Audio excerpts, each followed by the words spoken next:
All right. So, you know how sometimes something happens in politics that makes you kind of stop and just like, Yeah, like, wait a minute. yeah, exactly. A real head scratcher.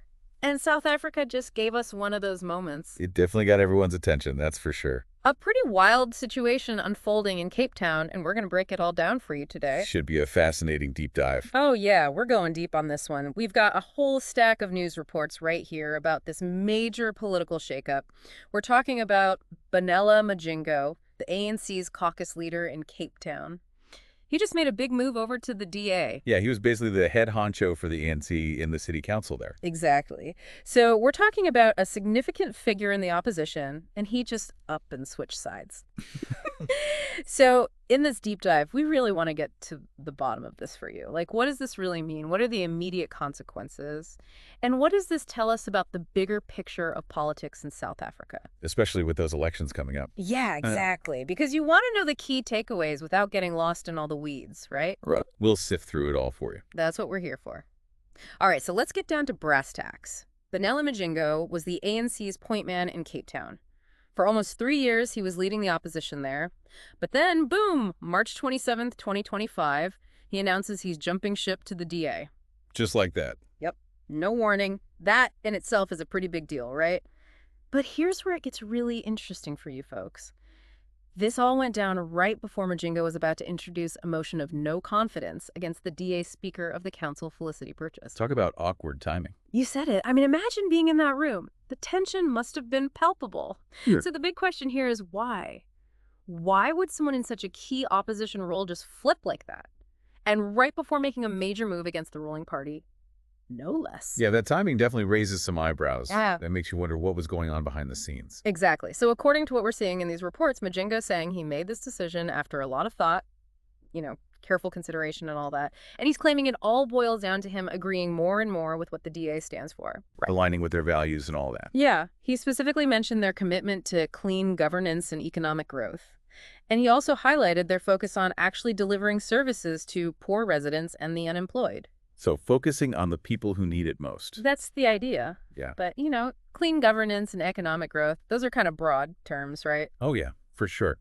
It makes you wonder what specific things about the DA really resonated with him. Yeah, like what exactly clicked? And of course, you got to think about whether those are the only reasons. There might be other things motivating this move that he's not saying publicly. Right. There's always more to the story than what meets the eye. Exactly. So that's Majingo's side of the story. But what are the other political players saying about all this? Let's start with the DA. I mean, they got to be pretty happy about this, right? Oh, yeah. They're definitely seeing this as a win. I mean, Yeah. their reaction has been pure enthusiasm. Cape Town's Mayor Jordan Hill-Lewis even called it historic. Wow, historic. That's a strong word. Yeah, it shows you just how big of a deal they think this is.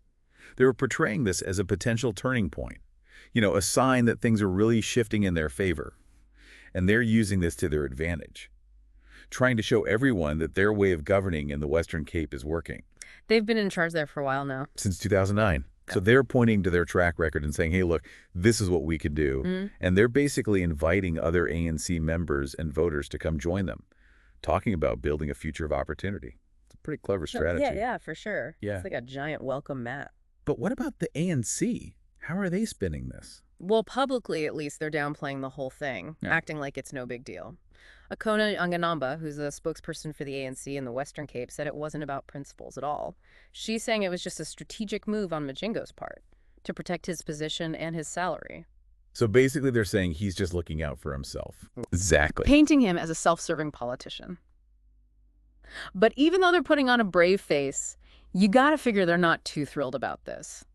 Losing someone like Majingo, especially in a big city council like Cape Town, that's gotta sting. Yeah, you can't just shrug that off. So they're trying to make it seem like he wasn't that important anyway. Right. Damage control. And they're not stopping there. They're also bringing up some past controversies involving Majingo. Oh, really? What kind of stuff? They're mentioning this report by former President Kigamela Motlanthe that apparently suggested Majingo was involved in some shady stuff with candidate lists. Oh, wow. So they're basically trying to discredit him now. Pretty much. They're saying their provincial executive committee was already thinking about getting rid of him anyway. Changanamba even said good riddance. Like they're happy to be rid of him. Wow, that's harsh. It's almost like they're trying to turn this whole thing into a positive for them. Like this was a chance for the ANC to clean house. Exactly. But behind all that tough talk, Yeah. There's got to be some real concern there. Yeah, I mean, this isn't just some random guy leaving. This is a major figure in their party. And it raises questions about whether there are deeper issues within the ANC that led to this. Okay, so we've heard from Majingo and the ANC. But what about the other opposition parties? They were all supposed to be working together on that no confidence motion. They must feel pretty betrayed right now. Oh, yeah. They're definitely not happy. Especially the Good Party. Jonathan Cupido from Good said Majingo totally stabbed them in the back. Oh, strong words. He called it a betrayal of the entire opposition in Cape Town. And they're not just going to let it slide. Cupido said they're still going ahead with their own motion of no confidence against the speaker. So even without Majingo, they're not backing down. Nope.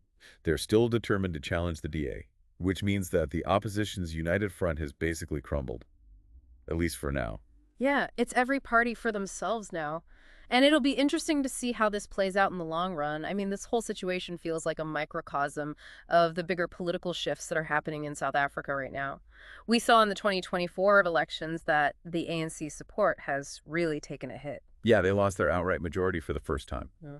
which forced them to form a government of national unity with the DA. That was a pretty big deal. Huge. It really showed that the political landscape is changing. And now with Majingo's defection, it seems like those changes are accelerating, especially within the ANC. Right. This whole thing really highlights the challenges they're facing, trying to stay united and hold on to power. And for the DA, they're probably loving this. They got 22% of the vote in the last election, and they've been running the Western Cape for quite some time, so they're in a pretty good position to capitalize on the ANC's struggles. Exactly. Yeah. This defection really plays into their narrative of being the party of change, the alternative to the ANC, especially in those urban areas where they tend to do well. Yeah, it gives them a lot of momentum going forward, and it makes you wonder if we're going to see more of these kinds of defections.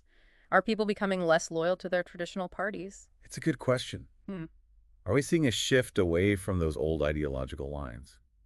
Are people becoming more pragmatic, more focused on what works rather than sticking with a particular party no matter what? It seems like it. And for the DA, the big question is, can they use this to expand their support beyond their usual base? They've always struggled to attract Black voters. Yeah, that's been a major hurdle for them. Yeah. So will this help them break through, or will they remain a party that's mostly supported by certain segments of the population?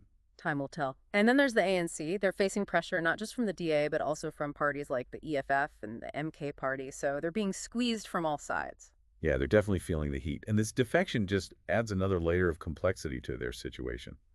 It's like trying to solve a puzzle where the pieces keep changing. Exactly. And the biggest question right now is what happens next? Will this be a one-off thing, or is this the start of a bigger trend? Could we see more people jumping ship, either to the DA or maybe to some of those other parties? It's hard to say for sure, but one thing's for certain. South African politics are in a state of flux right now. It's unpredictable, and anything can happen. Yeah, we've gone from a seemingly united opposition to total chaos in a matter of days. It just shows you how quickly things can change in politics. It's a wild ride. And it's a reminder that we can't take anything for granted. We have to stay informed and pay attention to what's happening because the political landscape can shift in an instant. Absolutely. So to wrap it all up for you, we've had this really significant defection. A high-ranking ANC leader in Cape Town decides to join the DA, and this happened right before he was about to challenge them. Talk about a plot twist. Yeah, it was a real shocker. Yeah. And the different parties are all trying to spin this to their advantage. But the reality is this has thrown the opposition into disarray, at least in Cape Town. Yeah, their plans are up in the air. And for you, the listener, this whole situation really highlights just how dynamic and surprising South African politics can be. We're heading into some pretty crucial elections. And this defection is a reminder that things can change in the blink of an eye. It definitely makes you wonder what other surprises are in store. Yeah. And it raises some big questions that we should all be thinking about. Exactly. Like, is this just about one guy's personal ambitions, or is this a sign of something bigger happening in South Africa? Are we seeing a fundamental shift in the balance of power? Are the old political loyalties fading away? And how will all of this play out in the upcoming elections? These are the things you should be pondering as we move forward, because South Africa's political future is anything but certain right now. It's going to be a fascinating ride, so buckle up. That's for sure. And we'll be here to guide you through it every step of the way. You can count on it. So stay tuned, folks. Things are just getting started. You know it. And that's a wrap for our deep dive today. Thanks for joining us. Always a pleasure. Until next time, stay curious and keep exploring. And don't forget to think critically about everything you hear. Even from us. Truth! We'll catch you on the flip side. See you then. Bye for now.